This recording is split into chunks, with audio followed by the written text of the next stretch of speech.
यह जो तुम्हारे भीतर भय है, कुछ खोने का डर, यह मोहजनित है।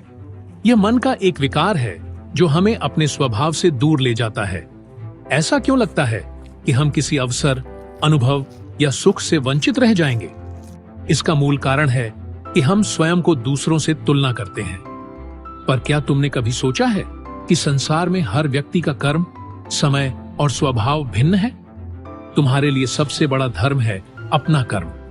दूसरों के जीवन की ओर देखकर अपने जीवन को कमतर आंकना, यह तो आत्मा का अपमान है। जो तुम्हारे लिए नहीं बना, उसे पाने का मोह क्यों?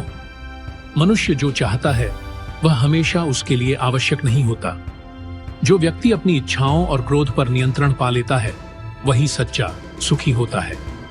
यह असुरक्षा की भावना तुम्हें क्या देती है? केवल बेचैनी और अशांति। सोचो, यदि तुमने कोई अवसर खो भी दिया तो क्या हुआ? यह संसार अनंत है। जो तुम्हारे लिए उचित होगा वह समय पर तुम्हें मिलेगा। मैं तुम्हारे योग क्षेम का ध्यान रखता हूं।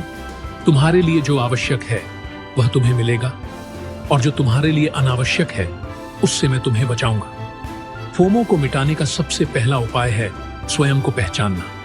अपनी आत्मा को जानो। जब तुम समझोगे कि तुम कौन हो, तो तुम इस अंधी दौड़ से बाहर आ जाओगे। यह जीवन तुम्हारे कर्म का है, तुम्हारे कर्तव्य का है। दूसरों के जीवन को देखकर अपने जीवन की दिशा मत बदलो। दूसरा उपाय है तत्काल सुख की लालसा को छोड़ना। अपने कर्म में रत रहो। जब तुम अपने कार्य में ध्यान लगाते हो तो तुम्हारे भीतर अशांति समाप्त हो जाती है। तीसरा उपाय है ध्यान में लगो। यह ध्यान तुम्हारे मन को स्थिर बनाएगा। जब मन शांत होता है तो तुम्हें यह समझ में आता है कि यह संसार केवल अनुभवों का खेल है। जो बीत गया वह अतीत है, जो तुम्हारे लिए आएगा वह अनिवार्य है। और याद रखो, कोई भी व्यक्ति इस संसार में बिना कर्म किए नहीं रह सकता। तुम्हारा उद्देश्य है अपने कर्म पर ध्यान देना। फोमो से बाहर आओ और देखो कि जीवन तुम्हें क्या दे रहा है। चौथा उपाय है तुम्हारे दृष्टिकोण का परिवर्तन।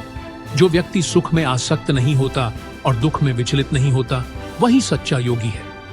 जो तुम्हारे पास है उसी में संतोष करना सीखो। सोचो, क्या इस संसार का हर अनुभव तुम्हारे लिए आवश्यक है? नहीं। जो तुम्हारे जीवन की यात्रा में उपयुक्त है वही तुम्हारे पास आएगा। जब ज्ञान आता है तो सभी मोह और भय समाप्त हो जाते हैं। यह जानो कि जो तुम्हारे लिए बना है वह तुमसे कोई छीन नहीं सकता, और जो तुम्हारा नहीं है वह तुम्हें कभी शांति नहीं देगा। फोमो केवल एक भ्रांति है। इसे त्याग कर अपनी आत्मा को जानो। जब तुम आत्मा की दृष्टि से देखते हो तो तुम्हें संसार का कोई भय नहीं रह जाता। तुम्हारा मार्ग तुम्हारे लिए है। तुम्हारा कर्म तुम्हारा धर्म है। इसे निभाओ और मेरे पर विश्वास करो। मेरी शरण में आओ, मैं तुम्हें सभी भयों और मोहों से मुक्त कर दूंगा। कोई चिंता मत करो, केवल अपना कर्तव्य करो और विश्वास रखो कि जो कुछ भी होगा वह तुम्हारे कल्याण के लिए होगा।